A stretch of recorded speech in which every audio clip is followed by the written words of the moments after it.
يا أيها الذين آمنوا اتقوا الله حق تقاته ولا تموتن إلا وأنتم مسلمون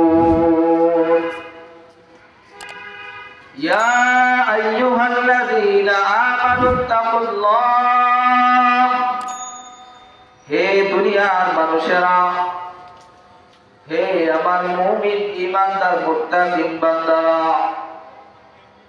আমি আল্লাহ রাব্বুল আলামিনকে ভয় করো। আমি আল্লাহ রাব্বুল আলামিনের ভয় তোমার দিলের মধ্যে ঢুকাও। আমানুত্তাকুল্লাহ। দুনিয়ার মধ্যে তো তুমি কত মানুষকে ভয় করো, দুনিয়ার মধ্যে কত কিছুকে তুমি ভয় করো। ভয়ের কারণে তুমি তার সামনে খারাপ একটা কাজ করতে পারো না, কথা বলতে পারো না। কারণ তুমি জানো, যদি আমি তার সামনে কথা বলি, তার বিরুদ্ধে কথা বলি, তাহলে সে আমার বিচার করবে। দিলের মধ্যে ভয়, যার কারণে তুমি বলতে পারো না। আল্লাহ রাব্বুল আলামিন বলে, বান্দা, দুনিয়াতে আমি এমন একটা জায়গা বানাইলাম, এই জায়গার মধ্যে বান্দা তোমার স্বাধীনতা থাকবে।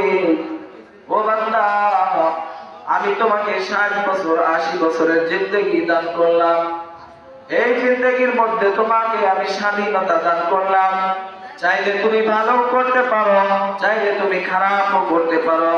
এটা তোমাকে আমি স্বাধীনতা দিয়ে দিয়েছি। এজন্য আমি আল্লাহ তোমাকে ভয় করতে বললাম। ইয়া আইয়ুহাল্লাযীনা আমানুত্তাকুল্লাহ।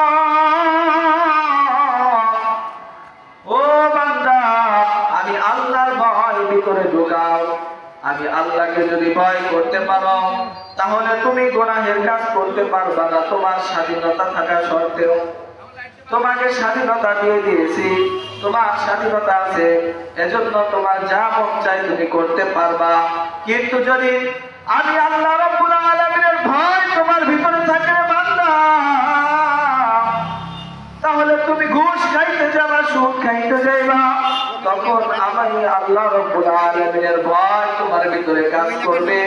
তুমি মিথ্যা কথা বলতে যাবা, জেনা করতে যাবা, মদ পান করতে যাইবা, নামাজ না পড়িয়া তুমি খাটের মধ্যে কম্বল গায়ে দিয়ে ঘুমাই থাকবা। এটা তোমার দিলের মধ্যে ভয় লাগবে। না জানি আমার মালিক আমার জন্য কি এমন জান্নাত বানাইছে, যে জান্নাতটা আমার কান কখনো শুনে নাই, আমার চোখ কখনো দেখে নাই, আমার অন্তর কখনো কল্পনাও করে নাই। মালিক এমন জান্নাত বানায়া রাখছে।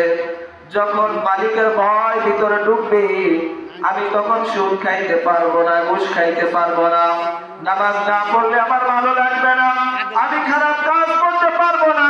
কেন? আমার ভিতরে রব্বে কারিমের ভয়, মালিকের ভয় আছে।